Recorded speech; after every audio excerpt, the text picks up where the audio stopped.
नमस्कार मंडळी, नवीन व्हिडिओमध्ये आपलं सर्वांचं स्वागत। आज आपण आलो आहे फलटणमधील मानभाऊ पंथाचे असलेले आबासाहेब मंदिर। आबासाहेब मंदिर हे मानभाऊ पंथ यांचे प्रमुख मंदिरांपैकी असलेले एक मंदिर आहे। आज आपण मानभाऊ पंथातील छबिना पाहण्यासाठी आलेलो आहे।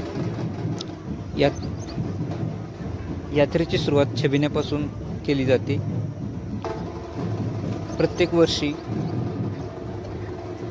घोडा यात्रेची सुरुवात छबिनाकडून सुरुवात होते।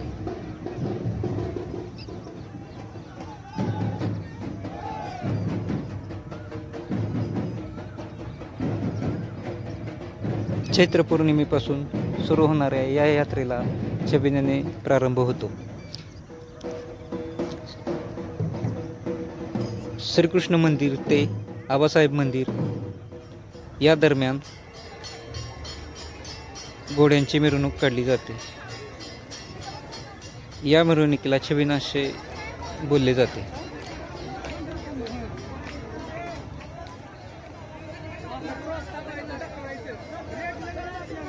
आज आपण आहे यात्रेच्या प्रमुख दिवसासाठी श्रीकृष्ण पालखीचे दर्शन घेण्यासाठी आलो आहे। तर आपण पाहू शकता हे दर्शन आपण घेत आहे। प्रमुख पाहुण्यांच्या हस्ते महास्थानाचे व पालखीचे पूजन केल्यानंतर पालखी सोहळ्यास सुरुवात होते। साधारणपणे दुपारी 1च्या दरम्यान ही महाआरती होऊन घोडा यात्रेस प्रारंभ होतो। ही यात्रा चैत्र महिन्यात असते। एक अशी आख्यायिका सांगितली जाते की काही भक्तगण जेजुरीला पितळेचा घोडा घेऊन चालले होते। त्यावेळेस श्रीकृष्ण मंदिर येथे ते भक्तगण मुक्कामासाठी थांबले होते। तिथे थांबलेले असताना त्यांचा मुक्काम आटपून ते जेजुरीसाठी निघाले असता ज्या श्रीकृष्ण मंदिरामध्ये जो घोडा ठेवलेला आहे तो घोडा त्यांना कितीही प्रयत्न केले तरी उचलल्या गेला नाही। असे करून त्यांचे दुपार गेली तरी पण तो घोडा उचलला गेला नाही। म्हणून त्या भक्तगणांनी असा विचार केला की आपण हा घोडा इथेच ठेवून पुढे आपल्या मार्गक्रमण करूया। तर अशी आख्यायिका सांगितली जाते की तेव्हापासून ही परंपरा घोडा यात्रेची सुरुवात झालेली आहे।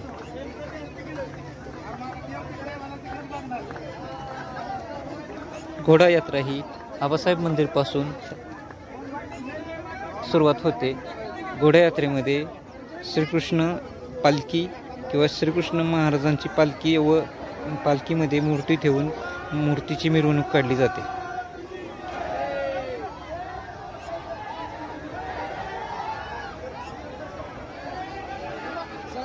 तसेच मारवापेठ मार्गे तसेच ते श्रीकृष्ण मंदिरामध्ये दाखल होते।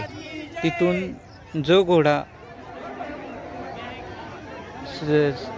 श्रीकृष्ण मंदिरामध्ये आहे तो घोडा घेऊन परत मारवाडपेठ मार्गे पुन्हा बाणगंगेच्या तीरी हे मिरवणूक पुन्हा सुरुवात होते। आणि यात्रेला हे आपण पाहू शकता आपल्यासमोर की श्रीकृष्ण महाराजांच्या किंवा घोडा यात्रेला प्रारंभ झालेला आहे।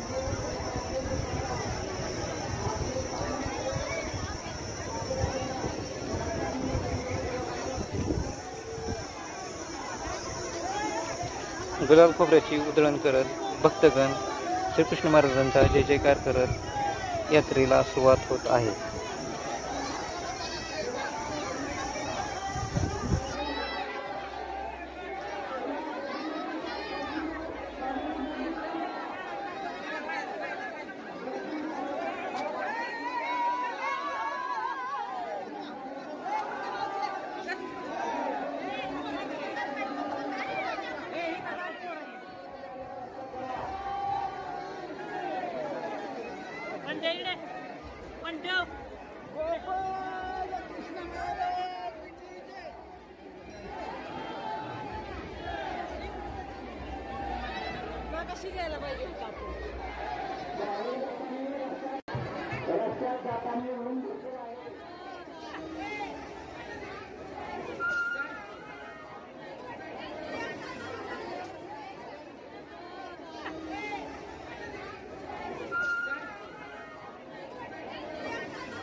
आत्ता पालखी आहे नवलबाई कार्यालयाच्या जवळ. तिथून पालखी मार्गस्थ होऊन श्रीकृष्ण मंदिराकडे चालली आहे.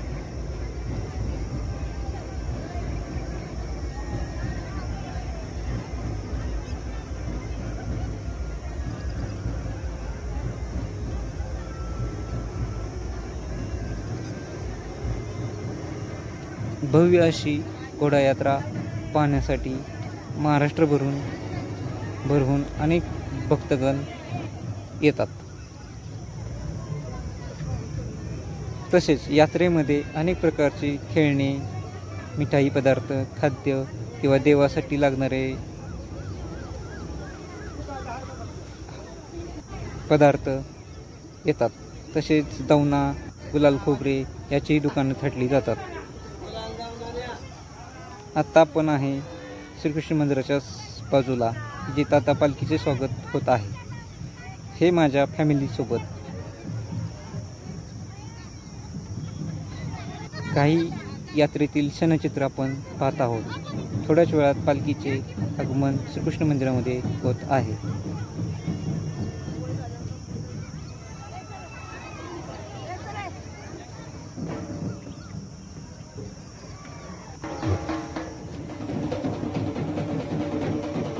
आत्ता पालखी श्रीकृष्ण मंदिरामध्ये आलेली आहे. पालखीवरती गुलाल खोबऱ्याची मोठ्या प्रमाणात उधळण केली जाते. आता श्रीकृष्ण मंदिरातून पालखीचे प्रस्थान पुढे बाणगंगा नदीकडे जाण्यासाठी झालेले आहे.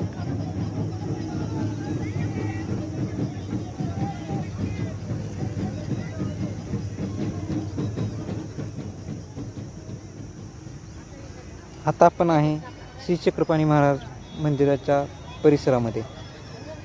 यालाच अवस्थान असेही बोलले जाते. या ठिकाणी श्री चक्रपाणी महाराजांचा जन्म झालेला आहे. यात्रेमध्ये काही क्षणचित्र आपण पाहत आहोत. नदीमध्ये घोडायात्रेचे स्वागत होत आहे.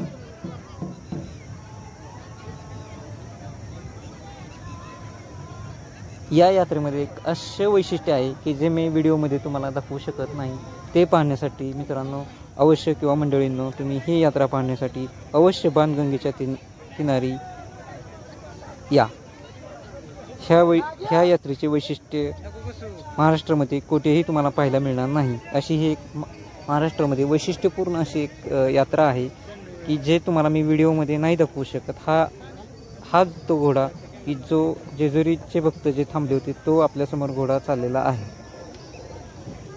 तर मित्रांनो अशा प्रकारे इथून पालखीची नगर प्रदक्षिणा होऊन पालखी पुन्हा एकदा श्रीकृष्ण मंदिरात जाते. तिथून तो घोडा तिथे ठेवून पुन्हा आबासाहेब